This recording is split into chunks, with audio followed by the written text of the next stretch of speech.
কবরে কোন অবস্থায় রয়েছে।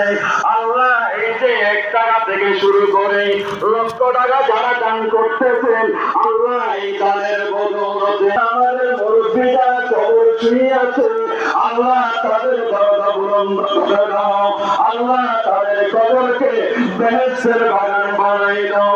আজকে লক্ষ টাকার মালিক হয়েছি, ও খুশাই কোথায় গেলা?